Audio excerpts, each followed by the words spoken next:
Hey everybody, this is Kodak here, and yeah, I found one. Yeah, I got one. Honestly, I probably overpaid for it. But anyway, this is Disney Lorcana. It is the big new kid on the block that everybody's talking about trading card game wise. However, I have already made my thoughts on the game pretty well known. Mainly the fact that this game, it's mostly its marketing that I've had the real issue with, and the fact that it has drawn what I feel are like the worst sorts of people associated with this hobby. I'm not going to say drawn, I'm going to say actively cultivated. They reached out specifically for like those investor like hype people, the people who hype up a card game, convince people to buy all their stock at an overinflated price and leave tons of fans holding the bag, just like with NFTs and crypto and all that stuff. This game strikes me as an effort to try to match that gold rush, and the reason I got that feeling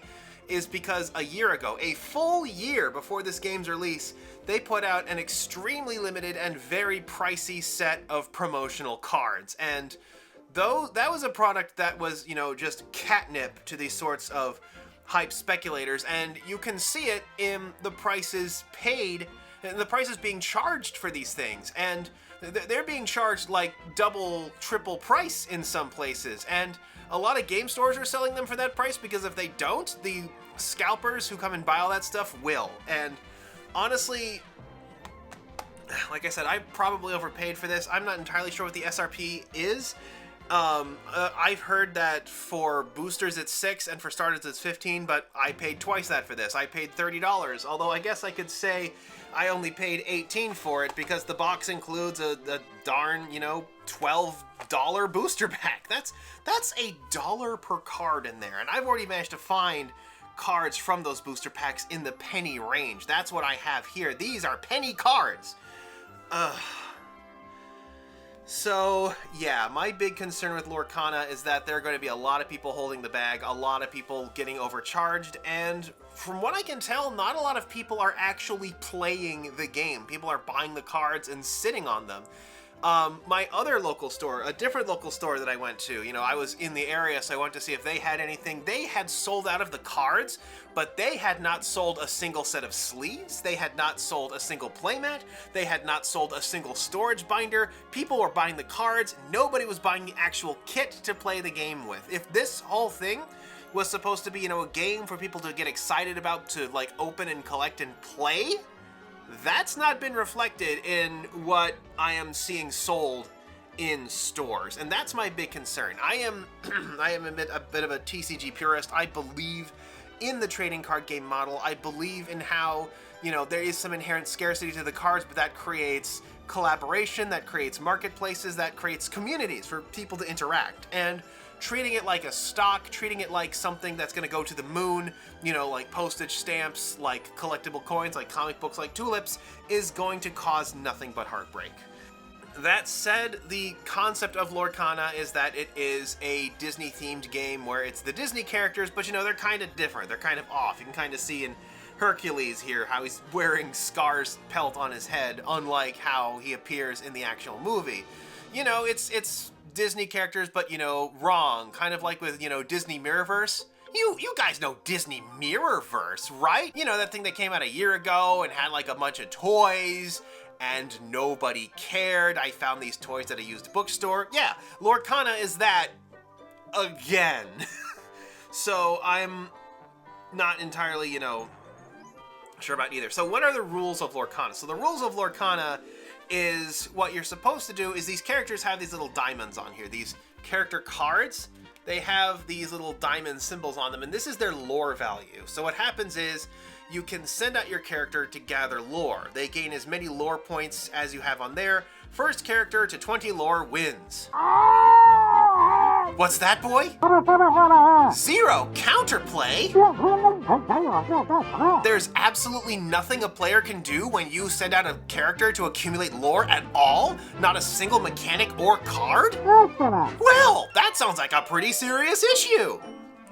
Okay, so there is a problem with accumulating lore. It is literally the victory condition, and there are 0 forms of interaction to prevent players from gathering lore. I mean, when a character collects lore, they become open to counterattack, and there are 3 cards in the entire game that can take a player's lore away, but that's not counterplay. That's kind of reprisal, but there are no, like, card effects or abilities or anything that if a character swings for lore that can prevent that. Not even Hercules here. He has an ability Bodyguard, but that only prevents attacks to your characters, not to your lore.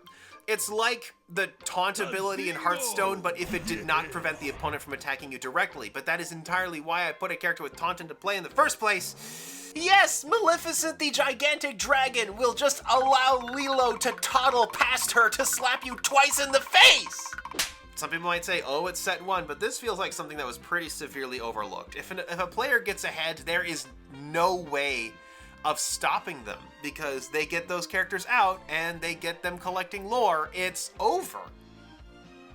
Because you have no way to stop them from collecting lore. To my understanding, there's no, like, there isn't even a ramping mechanic, to my understanding. The other trick is it is a game that is played similar to Duel Masters. What you do is, once per turn, you may take a character from your hand and, you know, show it to your opponent, then add it to your inkwell, is what they're calling the resource row. However, there are characters that can be added to the row and characters who cannot. So Hercules here, he has a big circle around his play cost. That means he can be put into the inkwell, but Peter Pan does not have one, which means he cannot. So not only are you suffering the downside from Duel Masters of going -1 in hand size to play a resource on your turn, now I can't even choose which cards I want to put. There are cards that I simply cannot use that way. Wow, I have to give Lorcana credit. It is the first time I have ever seen a Duel Masters-alike game where you can have a genuinely brick hand with nothing you can play. So the big selling point they've been talking about with Lorcana, aside from the fact that it features Disney characters, is the idea is that it is a more simple, straightforward game. They say that this is to appeal to new fans or people who have never played trading card games before. Okay, I understand that, but why do you charge a premium for your stuff? And I'm not just talking about the markups they're seeing in stores where this thing was $30 and a booster pack was $12. I mean, why is the SRP for the starter decks $15 and the SRP for the booster packs $6? When people can go to the store, it's like, hey, I've heard of these brand new trading card game thingamajigs, and I was thinking that me and Junior here could give it a try. Bro, over here we got Disney Lorcana. It's new and it's totally cool. Wow, Disney Lorcana, but wowzers, it seems kind of expensive. Oh, hey kid, look over here. We have Pokemon, and it's just as family-friendly as Disney, but it's way cheaper. Look at that. The starter decks are only $10. That's less than a Lorcana booster pack. Let's get this. What do you say, kiddo? Pokemon! Yay! That is what Lorcana is going to be fighting against. It's going to be fighting an uphill battle against an established brand that costs less. So I'm talking about the bigger picture here. I don't think that Lorcana really has enough to set it apart from games that already exist, and the only people who might enjoy it, the people who are not familiar with all of the Duel Masters alikes on the market, are probably more likely to pick up Pokemon because it's not being subjected to this crazy artificial price inflation. So like I said, most of the issues I have with Lorcana is its inflated ego. It's the fact that it's actively cultivating this environment of, you know, scarcity, of, you know, sky-high prices on everything. They did this on purpose. I need to stress that the high prices of Lorcana was the plan. That was exactly what they planned on doing, and that is why I don't like it. That said, I do think there are some things about Lorcana that I like. I do like the fact that the starter deck also comes with the booster pack. I do appreciate that it comes with the booster pack. It's always good when a starter deck also includes that, because if you try the starter deck and find you don't really like the flow of it, you can crack open the booster pack to have a shot at seeing what other depth the game has. That is why I always say that it's a good idea to include a to include a booster pack in the box. Let's see, it has a starter deck, damage counters, play per playmat, tracker token, and game rules. So it looks like the playmat and the game rules are separate. That is also a plus. Another thing they have been advertising, we do have a list of cards on here. Another thing they have been advertising is the fact that the paper is completely recyclable. I'm gonna see if I can do, I don't know if I can on this one, but I have a trick that works with Pokemon that if you tear the back tab and keep it around, you can reseal the box. I don't think that's gonna work with this one, but one thing I do like is that all of the contents are paper. Wow, even the wrapper for the deck, well, the wrapper for the booster pack is still plastic, but they're trying to have as much recyclable material as possible. This is an effort I applaud. So these the cards are actually sealed in sort of a parchment paper. It's like I said, like with the Bakugan one before, I do like this. I do hope we see more stuff with this. There has been a move to try to remove plastic from packaging, and like I said, that's something I like. The bonus booster pack is something I like, and the clever thing that they did was this is the box insert, right? This is the insert that supports everything, holds it in place for the box and shipping, but that is also your token card. So this is something I like as well. It means the tokens are a bit flimsy, but the fact that they're, you know, being smart with how they're using the packaging, I like creative uses of packaging like this. So what do you know? I did have some nice things to say about Lorcana after all, specifically, you know, how it efficiently uses its packaging. Although, while this is fine for the starter deck, I have heard that there are some problems with the larger sets, like the gift set and the archive set, or whatever it's called, which are the equivalent of like the miniature gift sets and the Elite Trainer boxes in Pokemon. However, I have heard that Lorcana's Elite Trainer box is a monster disappointment. I hear it just contains a few packs at a bit of a serious markup. I hear that while it contains more tokens, they are tokens made of the same stuff as this. They're not like Pokemon, which gives us the nice acrylic tokens and nice dice, you know, like things that are meant to be permanent solutions to the, because these punch-out tokens in any game, these punch-out tokens are always a stopgap until you get something more substantial. So the fact that the super premium box not only doesn't come with any kind of additional useful things, but uses more of these sorts of flimsy tokens is another strike against it. So we have rules and separate playmat, yes. So they have at least, they have, this is like a C+. This is like what you're supposed to do. What you're supposed to do is give players everything they need to play the game, including like tokens as a stopgap measure. Like I said, making it out of the security insert was a clever move. It was definitely a move in the right direction. Can I reseal the box? So generally I'm able to do this to hold the box shut, but nope, that's not going to work. It's a too funny a shape. Something I've pointed out with Pokemon is the Pokemon boxes, if you use this flap and fold it down, it will actually hold the Pokemon boxes shut. So while they are still tamper evident, they are also reusable. This is tamper evident but not reusable, so bit of a mark off for that. So like I said, I do like how this is in parchment paper. It means that we're using less plastic. It's easier to open, which is also nice. So we have Ariel on human legs. This character can't tap to sing songs. So, oh, that's right. You can use a character. You can pay for certain spell cards called songs by having a character sit down, by having a character rest to pay that cost. So songs seem like they're a bit broken because you can essentially have a character swing above their weight. I've seen some, like I think one of them was Cinderella. Do I have Cinderella over here? I have Peter Pan. I think she's in this deck, but she came in my penny supply as well. Cinderella can sing at cost 5, even though she's only cost 4. I thought that the singer ability would be limited to characters who sing diegetically, like Ariel, characters who singing is part of their story. Like, you remember the opening of Little Mermaid, the girls are putting on a concert, and the fact that Ariel can sing is a part of her story. And it's one of the things that makes her losing her voice so tragic. Like I said, Ariel and Miguel are the characters who I think would make sense to have a singer ability, not just, you know, random characters who sing songs but don't sing so diegetically. I thought that would be a bit more special. So we have Moana. We can fix it whenever this character quests. You may ready your other princess characters. They can't quest for the rest of the turn. Cost 5, but she quests for 3. So we have Mickey Mouse. It's the one from the trailer. I don't know if I can really show off how good the foil effect is on there. It's a little hard to see. There we go.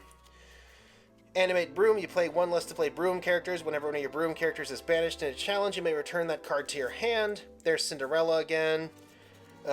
Hades. Return a character card from your discard to your hand. Support. When this character quests, you may add their attack to chosen character's attack this turn.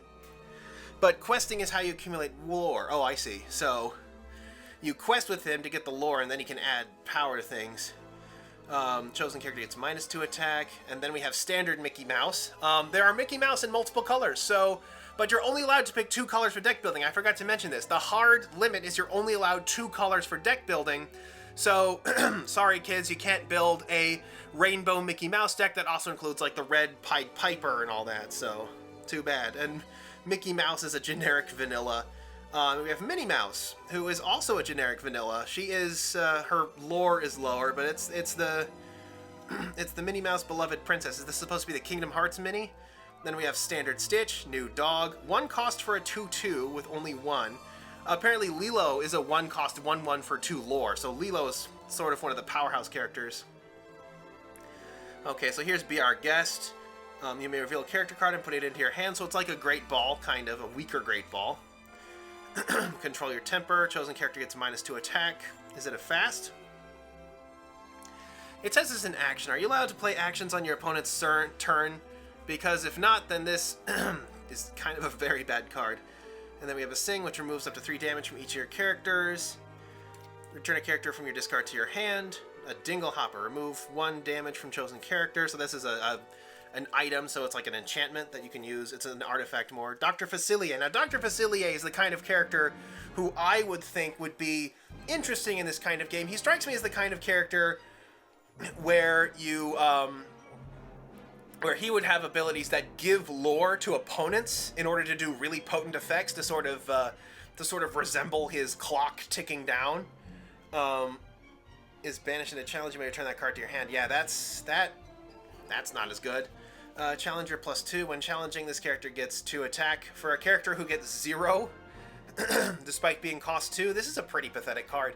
Like I said, Dr. Facilier should be a guy messing with fate. He seems like he is being totally wasted here. Of course, we have Flotsam, and we have Jetsam as well. You can challenge the turn they're played. They can challenge the turn they're played, but I don't think they can quest the turn they're played. Your characters named Jetsam get Rush. You have Jafar. Yeah, see, this is kind of the weirdness they're going for here, is with this artwork. I really hope it's zooming in on the artwork. Yeah, this artwork for Jafar. This is what I'm talking about when I'm talking about how it's kind of what is this design? This outfit is terrible, and it's very much not Jafar. Jafar, you know, he went for like the full Sultan look with like, you know, the white robes and all that when he went crazy powerful. There's Jetsam. Only characters with evasive can challenge this character. So any character with evasive can basically quest for free. Magic Broom. So this is something you're supposed to play with Mickey. When you play this character, you may shuffle a card from any discard into its player's deck. There you go, Maleficent. When you play this character, you might draw a card. Olaf. I'm Olaf. I like warm hugs. So it's a 1 cost 1/3. Pascal, another 1 cost. We'll have another character. This character gains evasive, so he can lore for free. Rafiki, so Rush can challenge the turn he's played, but who wants to challenge anything when questing is so much better? And then we have Sven, the wardrobe is vanilla. Yzma, and then you look at this character quests. Look at the top card of your deck, put it on either the top or the bottom. Friends on the other side, a character with cost, so draw 2 cards. So this seems like the kind of card that you would use to, because the whole point is that it uses the spell to stop the heroes from doing anything. I thought that this would be something that, like, imagine if it was friends on the other side, but its effect was your opponent's, all of your opponent's characters' quest rating becomes 0 until your next turn. Now that would be counterplay, but this was... So it seemed the goal of the deck was recycling a lot of characters. There were a lot of vanilla in there, not a lot in means of aggressive lore gathering. So let us take a look. Actually, let me check that. Can actions only be played on your turn, or can you play them on your opponent's turn? Actions give you a one-time advantage and are then discarded. It doesn't say when you can play it.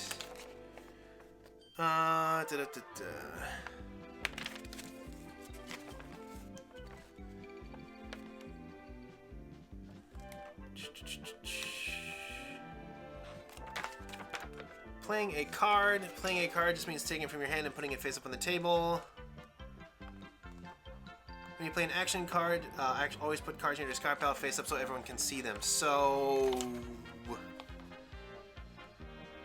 you can only play action cards, so you cannot play action cards on your opponent's turn. Oh wow, they really just excised all counterplay from this game, didn't they? Woof! Okay, so, well, let's see if we get anything interesting from the first chapter pack. I have no idea what the valuable cards might be, and honestly, I don't care. Like I've said, I don't think this game really has the chutzpah to make it very far. It does not strike me as having, because here's the thing. Once everybody figures out that all you do is grind towards lore with light speed, it's over. It is over. That's all anybody's going to play. We have the wardrobe. The Duke of Wesselton. Another one cost 2/2. Maleficent Blue. Vanilla. Aladdin, improvise. When you play his character, each opponent loses 1 lore. Okay, so this is one of those cards that make players lose lore, but like I said, that's not the same as preventing your opponent from obtaining lore. Minnie Mouse again, Captain Hook. Oh, this is one of the ones from the preview. One cost 1/2, but it gets +2 when challenging. The problem is any like 2/2 character that's can just hit back and kill him, so I'm not sure how good that's supposed to be. You have Forgotten Me. Each player opponent chooses and discards 2 cards. We have the Beast Hard-Headed, looking absolutely terrifying. When you play this character, you may banish chosen item. And we have Moana Red. I do wish it was possible to build decks in other directions than color. When you play this character, you may banish chosen character named Tekka. What's the point of that? I have no idea what that's supposed to accomplish. Like a specific card. Is Tekka a card you want to play and banish? I don't know.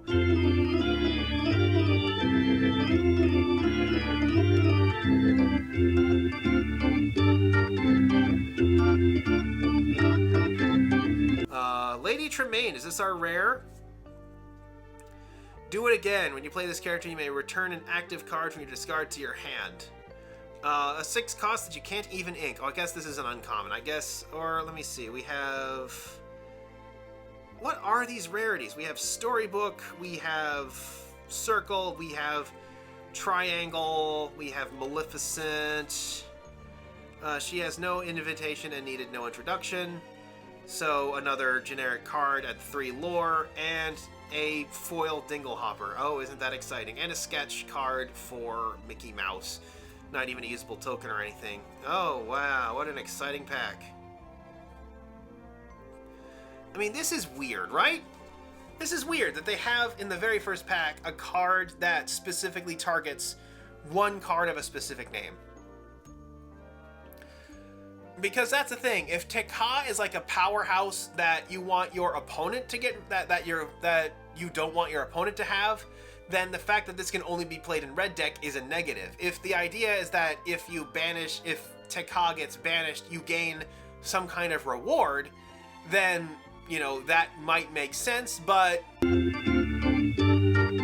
honestly, Moana would probably make more sense with this effect if it's a character that has if it can banish a character specifically that is high costed. I'll have to look up what the Tekka card is, but it seems like maybe it should be more open to that. honestly, in a lot of cases here, I'm not sure what happened. I mean, that Maleficent outfit is fire, but a lot of these... I don't know if I'm terribly enthusiastic about a lot of these. So, then again, I said my piece about Lorcana a long time ago, so I don't know how much this is supposed to change my mind. It hasn't really, especially since I've learned so much about... Oh, wait a minute, is this like... Deck discard. Oh, I see. There's supposed to be like a left-hand and right-handed version here. I think this is the version most people will use. So you'd have thought that it would have at least included like a spin-down die or something for like the special edition pack, but I guess not. Like I said, I don't think this thing has legs. I know a lot of people are buying into it now. I know a lot of people are playing the game, but it is going to have the fun optimized out of it super fast, and the game has no programmed-in way to respond to people who are just going to break it. It is going to wind up becoming not fun very fast. Mark my words, this is going to be the game that determines, like, the fate of this current card game bubble. I think right now this game is looking like it's too big to fail, and when it does, it is going to be a large tree that brings a lot of branches down around it. So yeah, all of these people who are saying Lorcana cards are going to be worth oh so much money, look at Disney Villains, look at Disney Mirrorverse, look at so many other things that Disney has done that wound up being a big old dud. Lorcana is not a game with a future. I promise you. I promise you it is not a game with legs. Unless they solve, like, their major problems of, you know, the fact that there is literally no counterplay to players acquiring lore. There is reprisal, but there is not counterplay. There is no way to, you know, there are no cards that make an opponent want to do something other than collect lore. Zero. None. Zilch. At all. And that's going to be a problem.